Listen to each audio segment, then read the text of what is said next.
Thank you. So thanks for the opportunity to speak, and thank you everybody for coming here. I'll be talking about some work that we put out about 2 months ago on archive so some work that we put out on archive a couple of months ago with Shashwat, who's in the audience, and Ajit.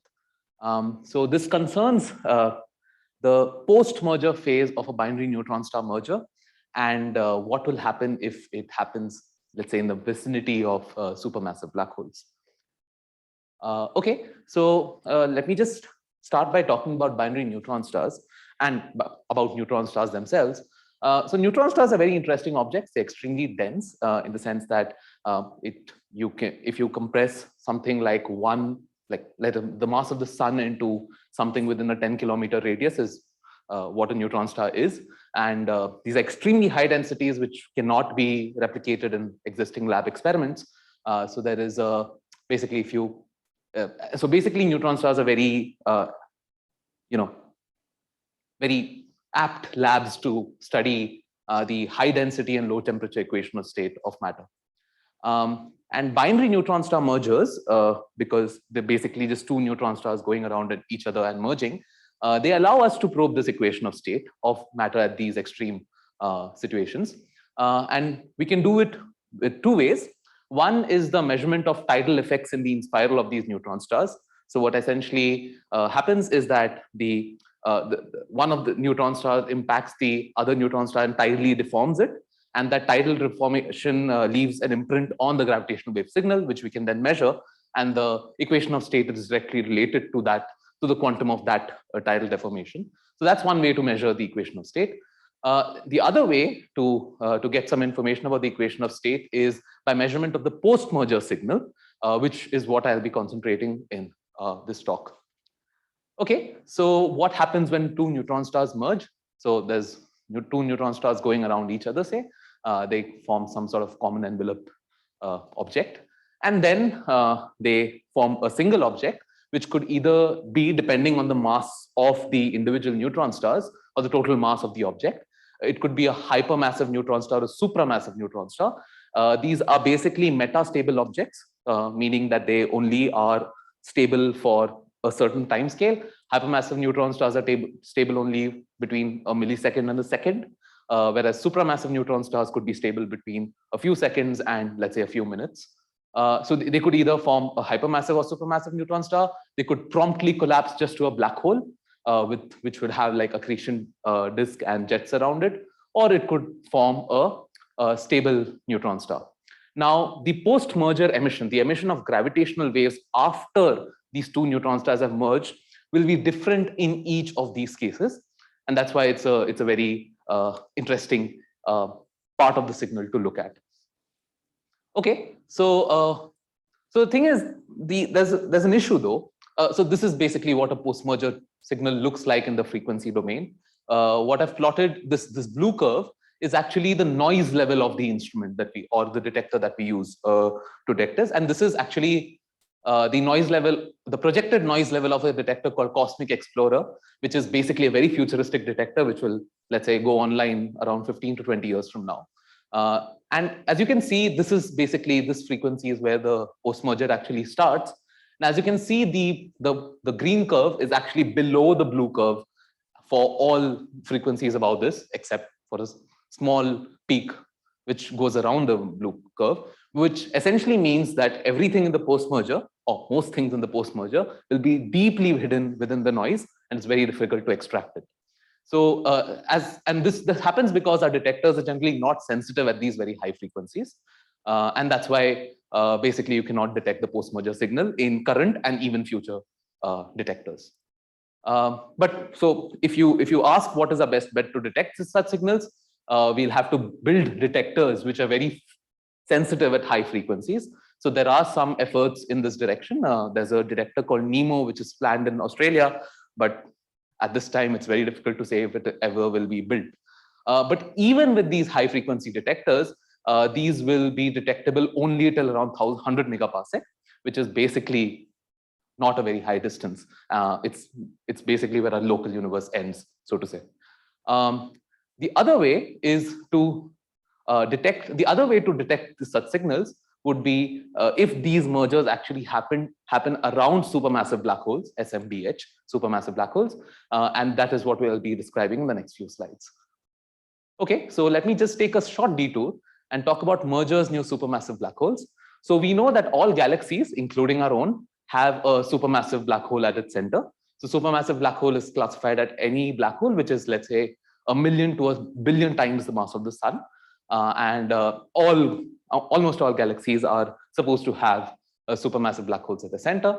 There also is an accretion disk around the supermassive black hole, and there also, really high. There's supposed to be a star formation cusp in these regions. So that means that there's very high very high stellar density in these regions. If there's very high stellar density, what will happen is these stars will go on with their life. They'll form neutron stars after they die, and then these neutron stars can, let's say, form compact binaries and then merge, which will be detected in gravitational wave detectors.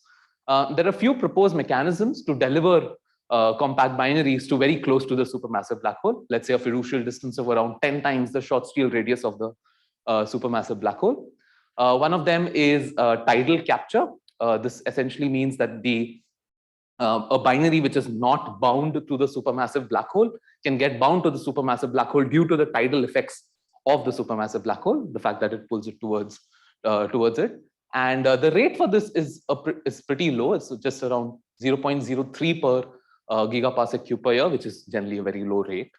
The other way is when these stars just form and merge in these AGN disks. So AGN disks are basically these accretion disks around the supermassive black hole. And the rate for that, though uncertain, is a few orders of magnitude, at least a couple of orders of magnitude higher than the one for tidal capture. At least that's what's expected. Right. So the summary of this slide is that there are ways in which these binaries can actually merge near supermassive black holes. Okay. So what do we? Our idea was that this is, let's say, the post-merger signal that I showed you in one of the earlier slides. When a merger actually happens near a supermassive black hole, they will be redshifted by the gravitational redshift of the supermassive black hole, which means their frequencies will be reduced, and they will basically get translated to the sensitive region of the detector and rise much high above the noise level. This, of course, because as you can see, this will enable a good measurement of the post-merger signal, which, as I had mentioned earlier, is unlikely without building high frequency detectors, which are sensitive at these high frequencies. Okay, so we pursue a few methods to sort of concretize our idea. So one is we evaluate the increase in the signal to noise ratio. So how strong is the signal as compared to the baseline noise level as a function of the extra redshift that is incurred due to the supermassive black hole. The other thing that we do is we estimate the extra precision gained in measuring quantities related to the post-merger. Say the peak frequencies, for instance, the peak that I showed you, what frequency does that peak occur at? That's interesting because the post-merger peak frequency actually is directly related to the equation of state of the two neutron stars. So getting an estimate of the peak frequency can be directly translated to an estimate on the equation of state itself. And we also can try to quantify the distinguishability of the EOS, so the equation of state. So there are different candidate equations of state for neutron stars, and using measuring the post-merger signal, we could distinguish the equation of state, and how we can also evaluate how better we can distinguish the equation of state due to this redshifting. Okay, so I'll just go on to the results. So about the expected SNR of the post-merger signal. We choose something. We choose a detector network configuration, the so-called O5 or the observing run 5 detector configuration, which is basically something that is expected about 4 years from now. And what you can see is if the 1 plus z excess or the excess redshifting due to the supermassive black hole is 1, which means there's no excess redshifting at all, you see that the SNRs or the signal to noise ratio is extremely low. It's all red, red, red. all over here, which essentially means that the signal is not detectable. But as you start cranking up the value of the 1 plus ZXS, you see that there's a regime where you can get SNRs of, let's say, 4, 5, and higher. 5 minutes. So typically the SNRs that are expected, the signal to noise ratio that is expected at 0.5 is roughly around 3 or 4 at around, let's say, 100 or 150 megaparsec. And for a rough, let's say, redshift of 2 or 2.5. If you go to third generation detectors, which are these planned detectors that I spoke about, which is around 15 years from now, what we see that now, even then, the 1 plus ZXS equal to 1 will give you a very low value of the SNR. But now, if you look at, let's say, something like a 1 plus ZXS of 2 or 3, you can get really high values of the signal to noise ratio for even very, very high distances away from the Earth. Right. So this shows the power that the redshifting can give us to detect the signal. Okay. So once we have detected the signal, we also want to see how well the peak frequency of the post-merger is measured. So for that, we again do that for different detector configurations with the observing run 5, for instance. You see again at 1 plus ZXS equal to 1, the precision in the measurement of the peak frequency is basically infinite. Is basically 0. So you have no way in which you can measure the post-merger peak frequency in observing run 5 if there's no redshifting. But if there is extra redshifting, you see that the precision becomes better and better as you increase the redshift. And of course, there's a similar story for the third generation detectors, but of course, it's much better, and you have a measurement of the peak frequency precise up to 1% for let's say 1 plus ZXS equal to 2 up to, let's say, around 1000 megaparsec. Okay, so one of the last results is the fact that if let's say I ask what are, so all these things in the legends are equations of state. So I can set up a model comparison between different equations of state given the data, and this is done by using the so-called Bayes factor. And the Bayes factor essentially tells me that, let's say, for instance, the Bayes factor is 10 raised to 3. That will essentially tell me that the hypothesis that the signal supports equation of state, let's say 2H, is 10 raised to 3 times more likely than the fact that the data supports an equation of state, let's say SLY.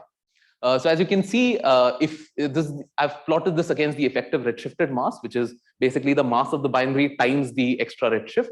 And as you can see, as I increase the effective redshifted mass of the binary, the distinguishability of the EOSs also increases.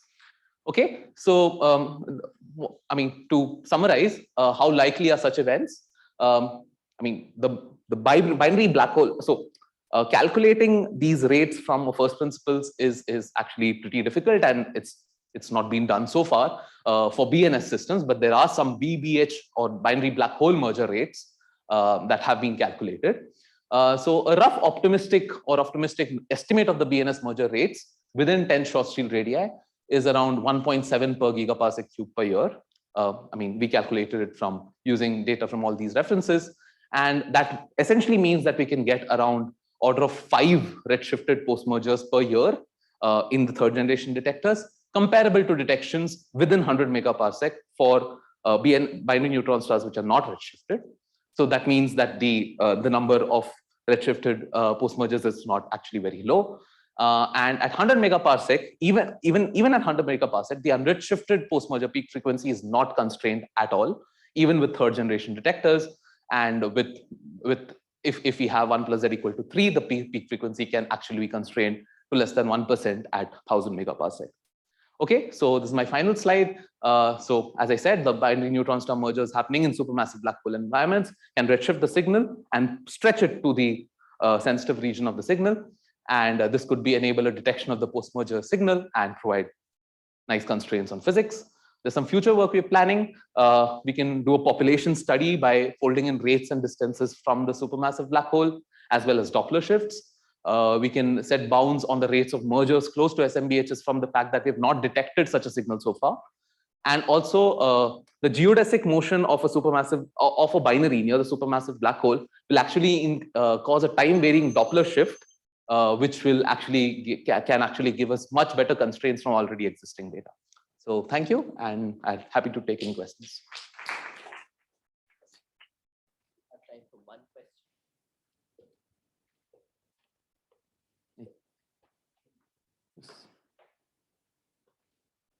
Yes. Yes. So I was just wondering. So what about the NS mergers? Mm-hmm. So these are NS mergers. But for the number of events, I think you only talked about the BNS. So BNS essentially means binary neutron stars, which is mergers of neutron star with neutron star. And black hole neutron star mergers. Yeah. So black hole neutron star mergers is yeah. I mean it's more complicated. We don't know anything about their rates at all so far. So the rates are extremely uncertain with them. Yeah. I see. Okay. Okay. But yeah, in principle, if a black hole neutron star merger, are you asking what the post-merger phase will look like? No. Okay. So I was just trying to understand this. So basically, you're saying that you will be able to see 5 events per year. Yeah. Something that's like right. that. Okay. Yeah. Yeah. Okay, nice. Yeah. So for black hole neutron stars, that number is actually, I mean, because there's so much uncertainty in the rates, it's kind of difficult to calculate. Yeah. I see. Okay. Okay. Nice. Thanks. Let's thank Aditya for the great talk. Question. Okay, we can take another question. So the measurement of the peak frequency, will it be generated with the redshift? Excellent question. Yeah. Yes, it will be degenerate with the excess redshifting. And we assume that we would know the excess redshift by some other method, say some electromagnetic counterpart, or even, yeah, I mean, even let's say, so also the other thing is that the peak frequency is not the only information in the post-merger. There are other general spectral features which can actually break this degeneracy as well. Oh, okay. Let's thank Aditya once again.